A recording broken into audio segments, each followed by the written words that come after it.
Hello student, आज हम लोग बात करेंगे क्लास 10th की जीव विज्ञान के बारे में।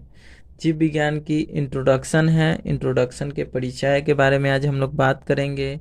जीवन के क्या लक्षण है इसके बारे में हम लोग बात करने वाले हैं, यानी बायोलॉजी क्या होता है इसके बारे में हम लोग बात करेंगे। ठीक है, देखिए जीव विज्ञान यानी बायोलॉजी।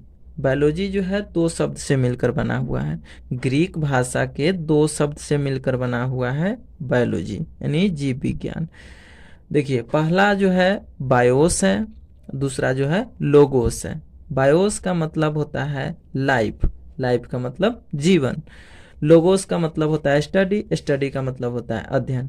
तो यदि हमसे कोई पूछता है कि जीव विज्ञान किसे कहते हैं, तो हम कहेंगे कि जीव विज्ञान विज्ञान की वह शाखा है जिसके अंतर्गत जीवन के बारे में अध्ययन किया जाता है, उसे हम जीव विज्ञान कहेंगे। यानी बायोलॉजी ही बताता है कि जीवन का अध्ययन करना ही जीव विज्ञान कहलाता है। ठीक है, अब ठीक है, हम लोग समझ गए कि जीवन के बारे में जहाँ अध्ययन करेंगे उसे हम लोग कहेंगे जीव विज्ञान। ठीक है, तो जीव विज्ञान है तो जीवन के बारे में हम लोग पढ़ना है, तो जीवन के कुछ तो लक्षण होगा, उस लक्षण के बारे में हम लोग बात करेंगे। देखिए जीवन के क्या क्या लक्षण हो सकते हैं, तो जीवन के पहले लक्षण हो सकता है आकार एवं आकृति। आकार एवं आकृति जो है निश्चित होना चाहिए। अब ऐसा नहीं होना चाहिए कि आकार और आकृति में परिवर्तन हो, जैसे आप आदमी हैं तो जानवर नहीं बन गए, ऐसी परिवर्तन नहीं होना चाहिए। मतलब आकार एवं आकृति जो है निश्चित हो। उसके बाद कह रहा है कोशिकीय संरचना यानी सेलुलर स्ट्रक्चर। तो कोशिकीय संरचना कैसा होना चाहिए, यानी बहुत सारी कोशिकाएं मिलकर उत्तक बनाए। बहुत सारी उत्तक मिलेगा तो एक अंग बनेगा, बहुत सारे अंग मिलेंगे तो अंग तंत्र बनेगा। जब बहुत सारा अंग तंत्र मिल जाएगा तो एक जीव का निर्माण होगा।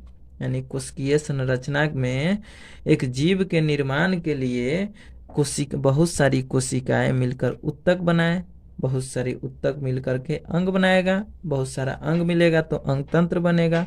जब अंग तंत्र बन जाएगा उस सभी अंग तंत्र को हम मिलाएंगे तो एक जीव का निर्माण होगा। ठीक है, ये भी एक जीवन के ही लक्षण है। उसके बाद हमारा अगला लक्षण है जीवन का पोषण यानी न्यूट्रिशन। पोषण क्या होता है, तो वैसी जैविक क्रिया जिसमें कोई जीव ऊर्जा की प्राप्ति करता है पोषण कहलाता है। जैसे आप कहेंगे कि हमारे शरीर में एनर्जी नहीं है, बहुत कमजोरी फील हो रहा है, बहुत कमजोरी लग रहा है, तो पोषण की आवश्यकता है, ऊर्जा की जरूरत है। आपको क्या है, ऊर्जा की जरूरत है। तो वैसी क्रिया जिसमें कोई जीव ऊर्जा की प्राप्ति करेगा तो उसे हम पोषण कहेंगे। अब पोषण करेगा, खाएगा पिएगा तो श्वसन भी करेगा यानी रेस्पायरेशन। अब सांस नहीं लेगा, यानी भोजन किया तो सांस नहीं लेगा तो दिक्कत वाला ही बात है। तो श्वसन किसे कहेंगे, तो वैसी जैविक क्रिया जिसमें प्रत्येक जीव अपने शरीर के अंदर संचित खाद्य पदार्थ को ऑक्सीकरण के फलस्वरूप कार्बन डाइऑक्साइड यानी CO2, H2O यानी पानी एवं ऊर्जा का निर्माण करता है, श्वसन कहलाता है। अब जैसे C6H12O6, इसे हम भोजन के रूप में बोलेंगे, यह एक कार्बोहाइड्रेट है। ठीक है, अब इसको हम ऑक्सीजन की उपस्थिति में, ऑक्सीकरण कहने का मतलब हो गया ऑक्सीजन की उपस्थिति में इसे हम तोड़ेंगे तो यह टूट जाएगा, 6CO2 + 6H2O प्लस ऊर्जा का निर्माण होगा। ठीक है, उसके बाद जो है जब जीवन है तो रिप्रोडक्शन तो होगा ही, जनन होगा ही। जनन नहीं होगा तो हमारा वंश कैसे आगे बढ़ेगा। तो जनन क्या होता है, तो वैसी जैविक क्रिया जिसमें कोई जीव अपने ही समान नए जीव की उत्पत्ति करता है तो उसे हम प्रजनन कहेंगे या जनन कहेंगे। मतलब जनन होना आवश्यक है, जीवन है तो जनन भी होगा, श्वसन भी होगा, पोषण भी होगा, कोशिकीय संरचना भी होनी चाहिए, आकार एवं आकृति निश्चित भी होना जरूरी है। ठीक है, उसके बाद जीवन के दूसरा लक्षण है कि प्रचलन या चलन यानी लोकोमोशन। लोकोमोशन क्या होता है, यानी चलन क्या होता है, प्रचलन क्या होता है। तो जीवन में जीवों में स्थान परिवर्तन करने की क्षमता को प्रचलन या चलन कहते हैं। यानी कि आप दिल्ली में हैं, दिल्ली से किसी दूसरे जगह राजस्थान चले गए, दिल्ली से आप अपने घर चले गए, बिहार चले गए, दिल्ली से आप यूपी चले गए, यूपी से आप बिहार आ गए, तो आप स्थान परिवर्तन कर रहे हैं। या आप अपने घर से मार्केट चले गए, बाजार चले गए, इसमें भी आप स्थान परिवर्तन किए, तो उसे हम कहेंगे प्रचलन या चलन। तो ये भी एक जीवन का ही लक्षण है। अब जीवन है तो उसमें वृद्धि तो होगा ही, ग्रोथ होना आवश्यक है। तो जीव के आकार या आयतन या मात्रा में होने वाले परिवर्तन को वृद्धि कहा जाएगा। अब कोई जीव है, उसके आकार जो है बढ़ना चाहिए। बच्चा है तो बच्चा में ग्रोथ नहीं होगा, मतलब वृद्धि नहीं होगा, तो बच्चा ही रह जाएगा। आयतन अब छोटा सा था, बड़ा नहीं होगा, तो ये भी दिक्कत वाला बात है। पतला था, मोटा नहीं होगा, तो ये भी दिक्कत वाला बात है। यानी उसमें वृद्धि हो रहा है, ठीक है। तो ये भी एक जीवन का ही लक्षण है। अब उत्सर्जन भी होना जरूरी है। अब जो हम खाए पिए पचाए हैं उसको निकालना भी जरूरी है, वो निकालेंगे। प्लस में जैसे आपको पसीना आता है, ठीक है, तो भी उसको भी हम उत्सर्जन ही कहेंगे। तो यह जीवन का ही एक लक्षण है। तो जीव शरीर के अंदर से नाइट्रोजन युक्त हानिकारक पदार्थ को बाहर निकालने की क्रिया को उत्सर्जन कहा जाता है। पसीना निकलना उत्सर्जन हो रहा है। जो खराब पदार्थ है, नाइट्रोजन युक्त हानिकारक पदार्थ है, वो हमारे शरीर से निकल रहा है, ठीक है। पैखाना करते हैं आप, पैखाना के थ्रू जो निकलता है वो भी एक उत्सर्जन ही है। पेशाब करते हैं, मूत्र करते हैं, विसर्जन करते हैं, वो भी एक उत्सर्जन का ही पार्ट है। अब जो है जीवन का ही एक लक्षण है उत्सर्जन। अब जीवन है तो मृत्यु भी एक सत्य है, ठीक है। तो मृत्यु तो होना आवश्यक है। तो मृत्यु हम किसे कहेंगे? तो शरीर की वैसी स्थिति जिसमें शरीर के अंदर होने वाली सभी जैविक क्रियाएं बंद हो जाती है, मृत्यु कहलाता है। अब सांस ले रहे हैं, सांस लेना बंद कर दिए, आपके शरीर से उत्सर्जन हो रहा था, उत्सर्जन नहीं होगा। आपके शरीर में ग्रोथ हो रहा था, वृद्धि हो रहा था, वृद्धि नहीं होगा।